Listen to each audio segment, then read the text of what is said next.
नमस्कार सर। सतत विकास लक्ष्यों की छठी सालगिरह पर मैं आपसे जानना चाहता हूँ कि उत्तराखंड राज्य के विकास की नीतियों में एसडीजी सम्मिलित हो। Centre for public policy and good governance यह कैसे सुनिश्चित करता है? देखिए, जो centre for public policy and good governance है, इसका मेन मैंडेट जो है वो गवर्नमेंट को डिफरेंट पॉलिसीज़ इनपुट प्रोवाइड करना है। और जो भी पॉलिसी सरकार में बन रही हैं, जो भी प्लान चल रहे हैं, विशेष रूप से जो सस्टेनेबल डेवलपमेंट गोल्स हैं, एसडीजीज जो हैं, उनका जो प्लानिंग करना है, उनकी जो इम्प्लीमेंटेशन स्ट्रैटेजीज़ तैयार करनी है, उनका जो अनुश्रवण करना है, वो सारे काम इस centre for public policy and good governance के अंतर्गत किए जाने हैं। और एसडीजीज़ के इन सभी प्रोग्राम के लिए प्लानिंग, मॉनिटरिंग और इम्प्लीमेंटेशन की जो स्ट्रैटेजी है, उसके लिए सीपीपीजीजी जो को है नोडल एजेंसी के रूप में बनाया गया है। और जहाँ तक सवाल है कि सीपीजीजी का एसडीजीज़ के इन सब में क्या रोल है, स्वाभाविक है, क्योंकि जब हम इसके फॉर्मुलेशन करते हैं, कोई भी प्लान फॉर्मुलेशन करते हैं, कोई भी एक्शन प्लान फॉर्मुलेशन करते हैं, कोई स्ट्रैटेजीज़ की बातें करते हैं, तो कोई मॉनिटरिंग की बात करते हैं, तो स्वाभाविक रूप से as a nodal agency centre for public policy and good governance को ही उसमें आगे आना होता है। निश्चित रूप से सारे जो काम होते हैं वो डिफरेंट डिपार्टमेंट्स अपने अपने लेवल पर इन सब कामों को अख्तियार कर रहे हैं, परंतु उनको जो गाइडेंस देनी है, जो हम इंडिकेटर फ्रेमवर्क बनाने होते हैं, जो हमें मॉनिटरिंग मैकेनिज्म तैयार करना होता है, वो सब काम के लिए सीपीपीजीजी ही उसके लिए रिस्पॉन्सिबल है, उसकी जिम्मेदारी है। और विभागों को एसडीजीज़ की जो जागरूकता है, एसडीजी क्या होते हैं, उसको किस तरीके से करना है, कि अपनी अपनी स्कीम्स में उसको कैसे मैप किया जाना है, और आउटपुट और आउटकम फ्रेमवर्क क्या है, ये तमाम बातें जो है वो सीपीपीजीजी के मैंडेट में है कि वो विभागों को इन सब की जानकारी भी दें। साथ ही साथ हम लोग कैपेसिटी बिल्डिंग की बात भी करते हैं, और जो एसडीजीज़ की कैपेसिटी बिल्डिंग है, चाहे वो ग्राम पंचायत स्तर पे हो, चाहे वो ब्लॉक पंचायत स्तर पे हो, चाहे वो जिला पंचायत स्तर पे, डिस्ट्रिक्ट लेवल पे हो, और चाहे स्टेट लेवल पे हो, अलग अलग जो स्टेक होल्डर्स हैं उसमें भी कोशिश की जाती है कि इनकी कैसे कैपेसिटी बिल्डिंग की जाए, और किस तरीके से जो एसडीजीज़ के जो जागरूकता कार्यक्रम हैं उनको हम लोग कैसे चलाएं, इसके बारे में सीपीपीजीजी का इस को भी देखती है। उत्तराखंड सरकार के विजन 2030 को हासिल करने हेतु हाल ही में लिए गए कदम जो आप हमसे साझा करना चाहें।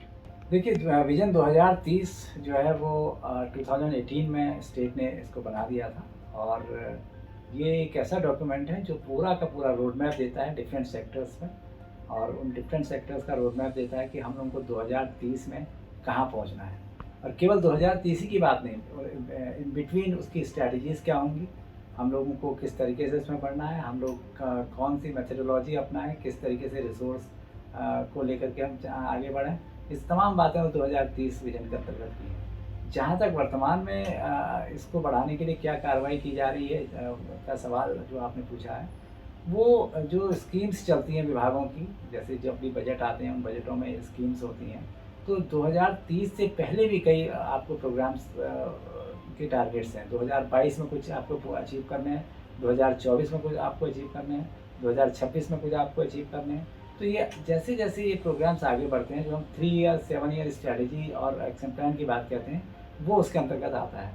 तो इसी परिप्रेक्ष्य में कई ऐसे प्रोग्राम्स हैं जिनको जैसे 2022 तक पूरे करने की बात कही गई है। जैसे हमने कहा प्रोडक्टिविटी को बढ़ाने की बात है, डबल फार्मिंग इनकम की बात है। तो उस हिसाब से हम लोग गवर्नमेंट सरकार जो है या विभाग जो है वो अपने प्रोग्राम्स को उस पर्टिकुलर टारगेट को अचीव करने के लिए उन्हें क्या करना है, कितने उनको फंड्स की आवश्यकता है, किस तरीके से उस प्रोग्राम्स को चलाएंगे, ये बातें वो आगे करते रहती हैं। और इसको और भी ज़्यादा समय से पहले भी हम अपने टारगेट्स को पूरा कर लें, तो इसमें जो कन्वर्जेंस, कोऑर्डिनेशन, नेटवर्किंग और कम्युनिटी पार्टिसिपेशन का मॉडल है, जिसको हम CCCN की बात कहते हैं, कि हमें कन्वर्जेंस अधिक से अधिक कैसे करें, क्योंकि ये हम स्ट्रेटजी का पार्ट होता है।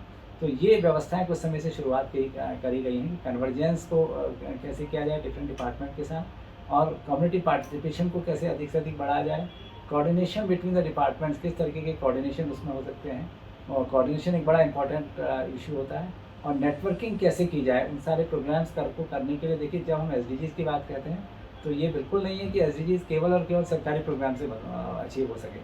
तो जब हम एसडीजीज़ की बात करते हैं तो एसडीजीज़ में नेटवर्किंग भी बहुत ज़रूरी है। हमें प्राइवेट पार्टीज़ को भी लेके आना होता है, आपको जो आपकी अलग डोनर एजेंसीज हैं उनके साथ भी बात करनी है, आपको जो टेक्निकल रिसोर्सेज आपके पास हैं, आपके पास जो इंस्टीट्यूशंस हैं, आपके पास रिसर्च इंस्टीट्यूशन है, आपके पास एकेडमिया है, आपके पास जो है डिफरेंट फाउंडेशंस हैं जो कहीं ना कहीं आपको फाइनेंशियली और ह्यूमन रिसोर्स के सेंस में या टेक्निकली कहीं ना कहीं आप मदद करती हैं। तो ये नेटवर्किंग वाला मॉडल भी हमें कहीं ना कहीं इन सब कार्यक्रमों को आगे बढ़ाने में मदद करता है।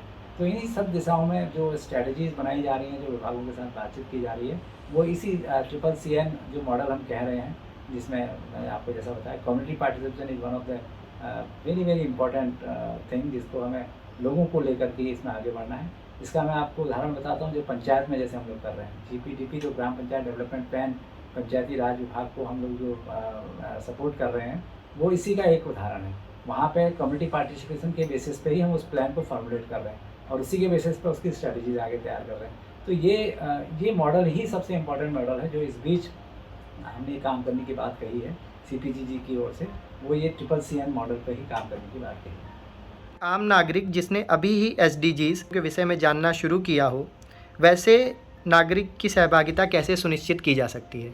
आम नागरिक की सहभागिता बहुत अच्छा प्रश्न है। आम नागरिक की सहभागिता तो जैसा मैंने अभी बताया था आपको कि CCCN की मॉडल की जो हम बात करें, कम्युनिटी पार्टिसिपेशन जिसमें हम कहते हैं, तो आम नागरिक वही हैं। लोगों का पार्टिसिपेशन, उनकी सहभागिता ही इस पूरे प्रोग्राम के अंतर्गत बड़ी इंपॉर्टेंट है। क्योंकि इस पूरे कार्यक्रम के अंतर्गत मैंने पहले भी बताया था कि इस पूरे कार्यक्रम को केवल हम सरकारी सिस्टम से ही नहीं चला सकते हैं।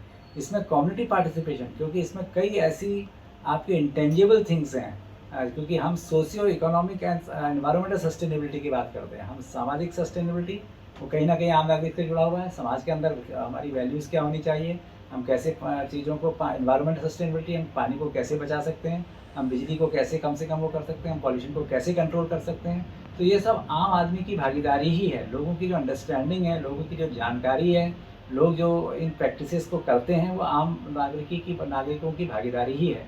इवन जब स्कूल्स में जो बच्चे हैं हमारे, जो अगर हम बच्चे इस चीज़ को समझते हैं, जो आज का जो बच्चा है वो 2030 का यंग होगा, आगे का भावी भविष्य का एक अच्छा नागरिक होगा, और वही इन सब SDGs के क्रियान्वयन में बहुत आगे उसका कहीं ना कहीं योगदान रहेगा, वो बड़ा महत्वपूर्ण है। तो आम नागरिक की जब हम बात करते हैं तो बच्चा भी इसमें, जो स्कूल्स के बच्चे हैं, वो उनका बड़ा इंपॉर्टेंट रोल होता है। तो they all are a citizen. तो वो आगे आने वाले टाइम पे वो एक यंग यूथ के रूप में आएंगे, तो उनकी भी अपनी भागीदारी, चाहे वो एनवायरनमेंट को लेकर के कहें, कूड़ा की बात हम कहते हैं, स्वच्छ भारत मिशन इस वक्त चल रहा है। स्वच्छ भारत मिशन तो चल ही रहा है, लेकिन उससे कहीं ज़्यादा हम लोग अंदर क्या सोचते हैं, अपने घर में, अपने आस पड़ोस में किस तरीके से साफ़ सफाई रख सकते हैं। सैनिटेशन, शौचालयों की जो बात है, ओपन डेफिकेशन को कैसे रोका जा सकता है, पानी का कैसे कम से कम हम उसका ऑप्टिमम यूज़ करें, कम पानी में ही हम अधिक से अधिक वो काम कर सकें। ये सारी व्यवस्थाएं, ऊर्जा का जो कंजर्वेशन है उसको हम कैसे बचा सकते हैं। तो ये तमाम चीज़ें हैं। इसके अलावा जेंडर एक बड़ा इंपॉर्टेंट इशू है, पूरा सोशल इशू है। तो वहीं पर जो एक हमारे घरों के अंदर से जो चीज़ें निकल करके आती हैं, तो उनको कैसे हम जेंडर इनइक्वलिटी को कम कर सकते हैं, वो बात भी इसके अंतर्गत एड्रेस की गई है। तो आम नागरिक की जो सहभागिता है वो हर जगह पे है। हम बिल्कुल ये नहीं कह सकते हैं कि सरकार जो कर रही है उसी तरीके से काम चलेगा, ऐसी बात नहीं है।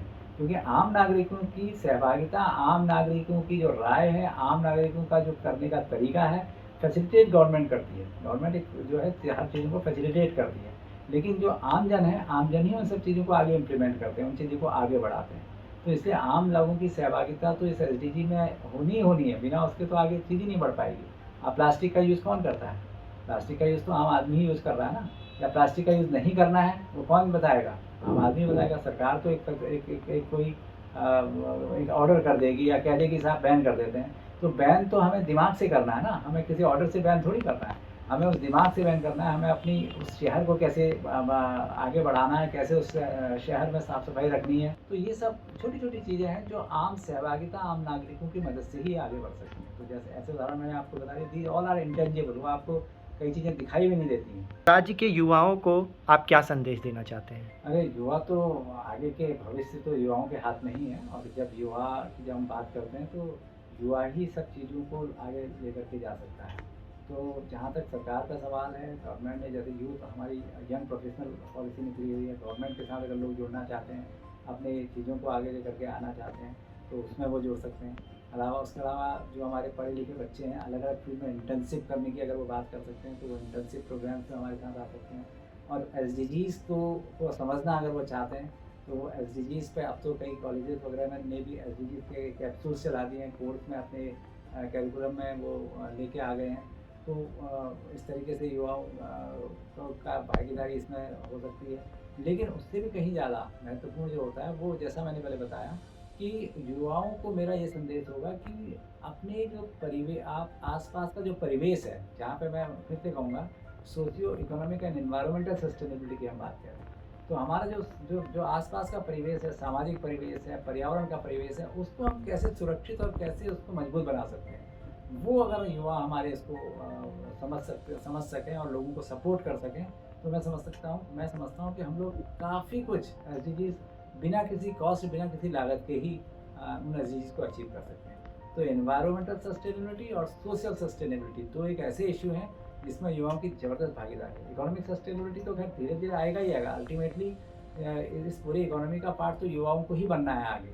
तो चाहे एंटरप्रेन्योरशिप के माध्यम से उद्यमता वो अपना करना चाह रहे हैं, कई युवा हमारे स्टार्टअप वगैरह में आगे आना चाहते हैं। गवर्नमेंट की कई स्कीम्स होती हैं जिनको वो उसका उपयोग कर सकते हैं। अपने आप में उद्यमी बनने की बात सोच सकते हैं। उद्यमी कैसे बना जाए, सरकार की जो स्कीम्स हैं उनसे कैसे मदद मिल सकती है, जो सरकार के टेक्निकल रिसोर्सेज हैं उनसे वो क्या मदद ले सकते हैं। हमारे जो स्किल प्रोग्राम्स चलते हैं उसमें उनकी कहाँ आवश्यक ज़रूरत हो सकती है, वो कहाँ पे अपने को समझते हैं कि साहब मुझे ये ट्रेनिंग मिल जाए तो मैं ऐसा काम कर लूँ। तो इसमें उनको आगे बढ़ना पड़ेगा। तो वो ये इंतज़ार ना करें कि साहब मैं क्या करूँ? उसके बाद बहुत हैं हमारे पास। अब तो आजकल तो आईटी का ज़माना है, हर आदमी देखता है। आप तुरंत किसी की वेबसाइट पे जाइए, वहाँ पे आपको चीज़ें मिल जाती हैं। कई नई-नई चीज़ें निकल कर के आ रही हैं। आपके डिफरेंट पोर्टल्स बने हैं, उन पोर्टल्स में आप अपने को जहाँ पर रजिस्ट्रेशन करना है, रजिस्टर करना है, वहाँ करते रहिए। परंतु सरकारी नौकरी के पॉइंट ऑफ व्यू से मत देखिए। मैं युवाओं से फिर से रिपीट करूँगा, स्पेशली राज्य के युवाओं को, कि उद्यमता को हमको विकसित करने की बात को सोचना पड़ेगा। अगर हम सोचें कि साहब हम केवल गवर्नमेंट की जॉब देखें, नो डाउट जहाँ पे गवर्नमेंट जॉब है वो बिल्कुल देखें, वो तो यहाँ जब है जॉब तो उनको भी देखना है। लेकिन उससे भी कहीं ज़्यादा महत्वपूर्ण होता है कि हम उद्यमी कैसे बनें, हम कैसे अपने उद्यम को जो है आगे बढ़ा सकें। और आपने सुना भी होगा उद्यम खेती उत्तम खेती मध्यम बान निशित चाकरी भीख निधान, जो बहुत पहले कवि घाघ ने कहा था। तो वो हमें देखने की आवश्यकता है। तो इसलिए उद्यमता को आपको अपनाने की आवश्यकता है और आपसी परिवेश में जो आपके आसपास का परिवेश में है उसमें सामाजिक और एनवायरमेंटल सस्टेनेबिलिटी तो बिल्कुल आपके हाथ में ही है। वो तो हमारे युवाओं को मेरा संदेश होगा कि इसको अगर वो ध्यान में रखेंगे तो अपने आप हम काफ़ी एसडीजीज़ को भी आगे बढ़ा सकते हैं और अधिक से अधिक हम अपने प्रदेश के विकास में, अपने देश के विकास में सहयोग दे सकते हैं।